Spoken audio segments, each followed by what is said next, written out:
संभागीय सम्मेलन में आप सबका हार्दिक जोहार अभिनंदन करता हूं। और सबसे पहले मैं नारा बोलूंगा, वो बोल देना थोड़ा। अरे जय जोहार का नारा है, भारत देश हमारा है। थोड़ा आवाज नहीं की, पूरी संवाद में सुनना चाहिए।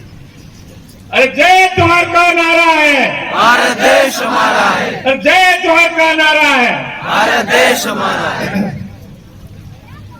भाइयों, ये आज जो सम्मेलन हो रहा है ऐसी परिस्थितियों में हो रहा है जिसको हमको समझना और सोचना बहुत जरूरी हो गया है।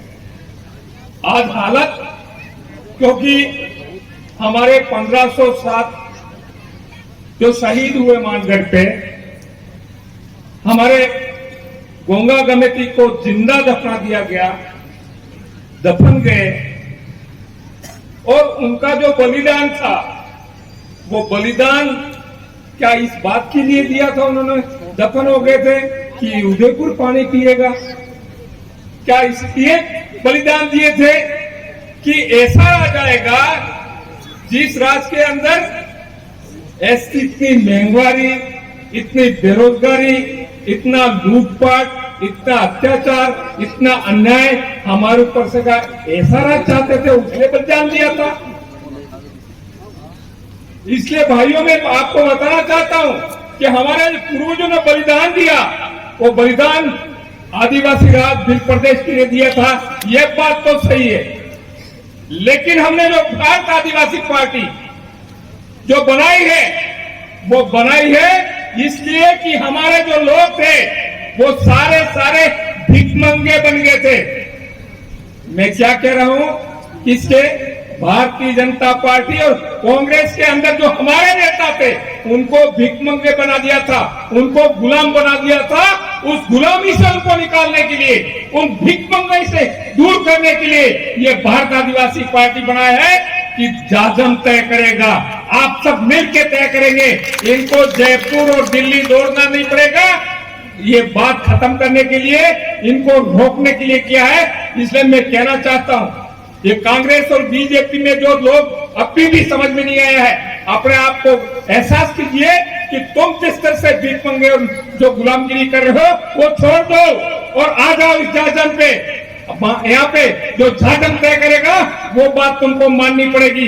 इसलिए हम कहना चाहते हैं कि ये जो समय है, वो समय में जो भारतीय जनता पार्टी और कांग्रेस ने दोनों ने मिल करके ये जो गरीबी, ये जो महंगाई, ये जो अत्याचार, अन्याय वगैरह जो कर रहे हैं, वो आपको मालूम नहीं होगा। वो दोनों मिलकर कर रहे हैं। कैसे कर रहे हैं?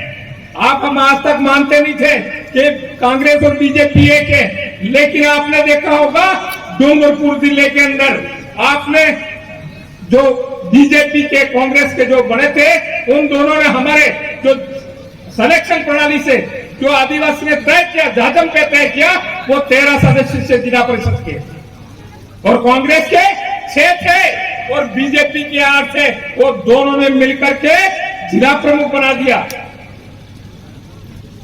तो मैं ये कहना चाहता हूं कि जब दोनों ने मिलकर बना दिया तो ये महंगाई बढ़ाई है, वो भी दोनों ने मिलकर बढ़ाई है।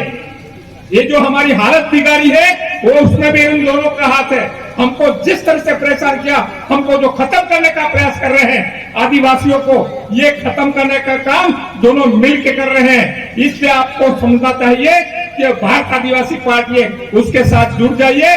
और हमको निश्चित रूप से जो हमको खत्म करने का प्रयास कर रहे हैं, जो हमारा पानी पी पी के हमको गालियां देते हैं कि नक्सलवादी हैं, ये वनवासी हैं, इस तरह से जो गालियां देके हमको खत्म करने का प्रयास कर रहे हैं, खत्म करने का प्रयास नहीं कर रहे हैं, हमको खत्म कर रहे हैं। हमारे एससी को अछूत समझ के और माइनॉरिटी है उसको आतंकवादी कह करके एससी, ओबीसी और माइनॉरिटी उनको खत्म करने का प्रयास कर रहे हैं। इसलिए ये जो पार्टी है भारत आदिवासी पार्टी, हमको पूरे दिल के साथ में, पूरी ताकत के साथ में इस पार्टी को हमको इस दक्षिण राजस्थान में बनाना है, लाना है। और निश्चित रूप से यदि हमने जाजम पे तय किया उस व्यक्तियों को आज क्योंकि हालत ये बन रहे हैं, मैं ये कह रहा हूं कि डूंगरपुर जिले में तो दोनों कांग्रेस बीजेपी एक हो गए, लेकिन ऐसा नहीं हो कि हम राजस्थान के अंदर भी आपने यदि 17 एमएलए बना दिए तो निश्चित रूप से ये लोग भी एक होने वाले हैं, ये मिल के लूटने वाले हैं।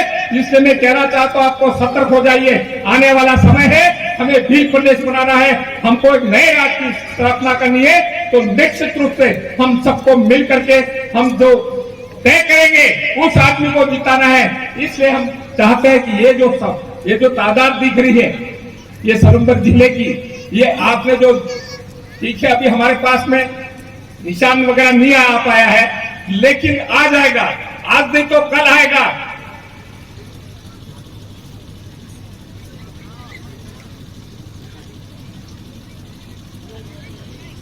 लेकिन हमको ये बात समझना पड़ेगा कि अब पूरे देश के अंदर जो आदिवासियों ने, हम नहीं कह रहे हैं, लेकिन आपने देखा होगा कि सागवाड़ा की जनता ने हमको जीता दिया, 84 की जनता ने हमको जीता दिया और ये संदेश दिया। मैं ये इसलिए कहना चाहता हूं, हमारे अंदर ताकत है, वो हमने सागवाड़ा के अंदर नई दारू बांटा, न पैसा बांटा, फिर भी जनता ने हमको जिता दिया। उसके लिए बहुत बहुत आभारी है, उनके ऋणी हैं, उनका कर्ज उतारने का हम प्रयास कर रहे हैं। इसलिए मैं कहना चाहता हूं इन 2 एमएलए की वजह से पूरे देश के अंदर ये संदेश गया कि आदिवासियों के लिए, आदिवासियों के अधिकारियों के लिए बोलने वाले लोग हैं। इसलिए हम कहना चाहते हैं कि जब गहलोत सरकार दोनों बराबर हो गए थे, 99 पे दोनों आ गए थे, हम 84 एमएलए और सागवाड़ा एमएलए जब कांग्रेस के साथ में गए, उस वक्त उसकी हालत यूं हुई, वापस जिंदा हुआ और कहने लगे मेरे पास बहुमत है, यूं करके राज्यपाल के वहां गए। और जो हमने समर्थन दिया वो समर्थन काकरी डूंगरी में जो हमारे हजारों भाई जो फंसे हुए थे उनको उनका मुल्क में वापस लेने के लिए, और जो 5वीं अनुसूची है, 6ठी अनुसूची है, उसको लागू करने की बात और हमारे बेरोजगारों को लगाने की बात को लेके दिया था। लेकिन वो प्रक्रिया चल रही है, क्या चल रही है, या हमको बेवकूफ बना रहे हैं। लेकिन ये बात समझ में आई कि ये जाते जाते समय है, उसमें वो डूंगर सागवाड़ा में महीने में 5 बार आ रहा है, और अशोक गहलोत वो 5 बार आना पड़ गया। और ये हमको जानकारी तक नहीं पहुंचा रहे हैं कि हम आपके इलाके में आ रहे हैं। लेकिन भाइयों मैं कहना चाहता हूं आपको, ये हालत दोनों पार्टियों की हो गई है, कांग्रेस और बीजेपी की। चाहे बीजेपी की नरेंद्र मोदी हो या कांग्रेस के अशोक गहलोत राहुल गांधी हो, ये भी आपके पास में जोर जोर के आने वाले हैं। और ये हो गया इनको कि आदिवासी भड़क गया है, भड़क नहीं गया है। अब हमारे जो पूर्वजों को सपना था, हमारा जो उन्होंने बलिदान दिया, उसका हिसाब हम चुकता करने वाले हैं। आज हम तुमको जरूर हमारे साथ हमको खत्म करने का प्रयास कर रहे हो, लेकिन आपने हमारे ऊपर गोलियां चलाई, आपने हमारे ऊपर जो अत्याचार किया है। लेकिन आने वाले समय में हम ये बात बताना चाहते हैं कि हमको तो क्या खत्म कर रहे हो, लेकिन तुमको हम एक वोट के द्वारा ऐसी हालत कर देंगे कि तुम्हारी लाश भी नजर नहीं आने वाली। लेकिन हम गोली नहीं चलाएंगे, हम उस वोट के माध्यम से इसको बदल देंगे पूरे देश के अंदर और पूरे राजस्थान के अंदर। ये बात मैं बताना चाहता हूं। इसलिए साथियों, आप सजग हो जाइए। ये जिम्मेदारी ये छोटी मोटी बात नहीं है, ये हंसी मजाक की बात नहीं है। ये आपके कंधों पे इस राजस्थान का जिम्मा नहीं, पूरे देश का जिम्मा है आपके ऊपर। ये 5वीं अनुसूची है, वो 5वीं अनुसूची क्या है, ये 6ठी अनुसूची क्या है, उसको समझने के पहले ही ये हरामी है, वो जनता जाग जाएगी और जनता जान जाएगी। ये करके आप तक पूरी बात नहीं आते हैं और वो समझाने की कोशिश कर रहे हैं कि ये तो 5वीं पास वालों को नौकरी करने की बात कर रहे हैं। अरे 5वीं पास वालों की नौकरी की बात नहीं है, ये बात है जो 5वीं अनुसूची ये बोलती है कि आदिवासी पे आदिवासी राज करेगा, आदिवासी पे आदिवासी राज करेगा। इसलिए सरपंच आदिवासी ही बनेगा, प्रधान आदिवासी बनेगा, प्रमुख आदिवासी बनेगा, एमएलए एमपी आदिवासी बनेगा इस इलाके में। इसलिए मैं कहना चाहता हूं कि दूसरी बात, आदिवासी गैर आदिवासी पे अपराध कर सकता है, और तीसरी बात यह है कि गैर आदिवासी आदिवासी पे राज नहीं कर सकता। इसलिए वो कोशिश कर रहे हैं अलग अलग माध्यमों से कि हमारे यहाँ ये बात लागू नहीं होनी चाहिए, हमको भी आरक्षण मिलना चाहिए। लेकिन भाइयों, मैं कहना चाहता हूँ, ये हमारे नौजवान साथी है, आप सतर्क हो जाइए। कल आने वाले समय में क्या हो सकता है, क्या कर सकते हैं, उसको कुछ कह नहीं सकते हैं। इसलिए आप सब मिल करके ये 5वीं अनुसूची और 6ठी अनुसूची है, हमारे जो हक अधिकार है, हमारा संविधान है, उसकी बचाने की जिम्मेदारी बहुत बड़ी है।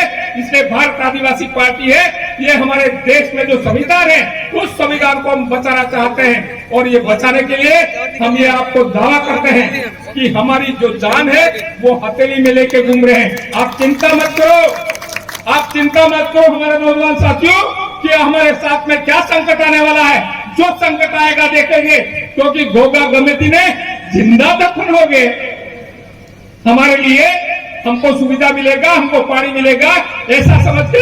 और जहां 1500 आदिवासी राज के लिए, भील प्रदेश के लिए अपना बलिदान दिया है, उस बलिदान को याद करते हुए देखिए। आप ये मत समझिए कि हजारों सालों से आदिवासियों के साथ आदिवासी राजा महाराजा हुआ करते थे। ये मत समझो कि आप